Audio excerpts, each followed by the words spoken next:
Hey guys, today I want to read a little comment that somebody wrote, and it's by this guy. He calls himself the sociopath, and he writes here 90 to 95% of expats have failed in one form or another in their lives. That's why they come here, failed marriages, failed relationships. They've failed as husbands, fathers, and family members. Many have unresolved mental illness and personality disorders. Let's face it, we are not the best that our respective societies have to offer. With a high concentration of sociopaths and narcissists among the Philippine expat community, no wonder nobody can get along. YouTube magnifies this 100-fold by attracting narcissists and sociopaths to create channels. I would agree with that to a certain amount. I do see a lot of channels out there that are very narcissistic, but there's a lot of the channels are pretty decent too. They're pretty good channels. It's a few channels out there that go over the top and start attacking other people. I don't agree with that attack stuff. I just don't. I'm not gonna condone it. It's wrong what those people do when they do that. I don't like it. I want to say this though. He says in the beginning here, he says 90 to 95% of Philippines expats have failed in one form or another. Let's put it this way, 100% of the people in this world have failed in one form or another at some point in their life. You cannot push this all on expats. Let's be realistic here. Everybody has almost gone through a divorce or something by the time they're 60, 65 years old. So you have to take age as a factor here, that there's going to be a lot more in their past than somebody that's 25 or 30 or 35. They have less, they've lived less. By the time you've gotten to 60, 55, 70, 75, whatever age you're at as an expat, you're retired, first of all. He goes on to say that's why they come here, failed marriages. I disagree with you. They don't come here because of that. They come here because of the retirement, low cost of retirement. A lot of them that have gone through the failed marriages, they've lost a lot of their income too, and they had to pay, all kinds of alimony or what have you. So you have to keep that in your mind also. And I don't care if you're both good people and bad people have gone through divorces. Also, they've failed as husbands, fathers, and family members. Let's face it. There's societal changes going on right now that we can't even imagine. And everybody knows that there is. And he goes on to say also that many have unresolved mental illness and personality disorders. I will agree with you on that there's a lot of mental health issues going on in the Philippines and a lot of other places. And I do want to touch on that because we've touched on that so much. And I'm going to move to someplace else because there's music going on over next door at the mayor's house. So I'm going to move over here, and they got the music over there blasting. But also, he goes on to talk about the sociopaths, narcissists among the Philippine expat community. That's just a part of living anywhere. You have that back in the U.S. You have that in Europe and many other places. And, is it something to be really concerned about?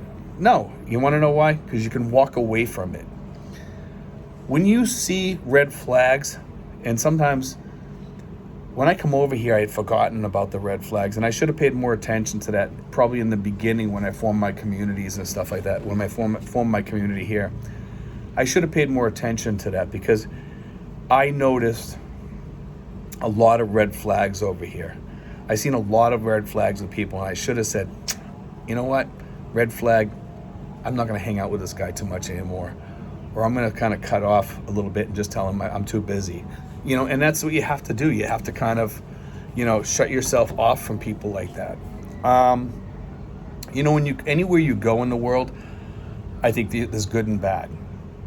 A lot of the things that you're talking about, that this subscriber is talking about here, are in the United States, and people are escaping to come over here, hoping to get away from that. So I wouldn't say 90 to 95% of the people are coming over here to kind of to get away from. We're actually getting away from the nutcases back there, is the way I look at it. I come over here to escape the political stuff, the woke stuff, the all the crap, and I don't even want to Please don't leave comments about wokeism and all this stuff, and you need to explain this or what this is. I have my own thoughts on it. You guys have your thoughts on it.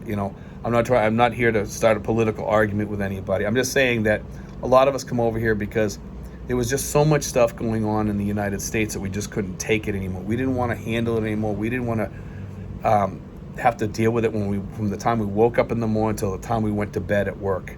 And I lived it because I worked in a community of teachers that were, well, a lot of them tended to be very liberal. And I didn't like it, and I saw everywhere I went to work, I would always have one person that would like to argue politics every day. It would be, and they would hound you about it. Even if you walked away from it, some people were at your job can just hound you about it. And I noticed that it wore on me. And I'm fortunate enough that over here, I have my own house. I own my 24 hours a day. Either I can go out and I can mix with expats, or I can stay home and not mix with expats. And there's some days that I could go mix with tons of expats, and I don't because I don't want to. Some days I want to get together and sit down and have a good time with expats, but we keep things off the table. We keep religion off the table, and we keep politics off the table usually when we talk, for the most part. Unless it's somebody has the same beliefs as you, but most of the time we do not talk about that. We keep it off the table, and it just keeps the peace amongst everybody. It's kind of nice having that peace. We do have some people here that tend to talk over and over about certain things because they're trying to change us or whatever. We just walk, or we don't listen, or we listen and we just let it go in one ear and out the other, like I talked about before. But to say 95% of the people over here have all kinds of issues, that's worldwide.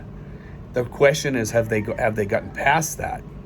If you've gotten past that stuff and you've moved on and you've learned from your mistakes, that's different. I think a lot of the guys over here have learned from their mistakes, and they're good expats. They're good, decent people. They know how to move on. They know how to keep it together. Having come from a therapeutic mentor background where I worked with families and kids and stuff like that, and I saw a lot of mental illness, I would say that there might be a little bit more here of narcissism and the sociopath stuff. I'm not sure what the amount is.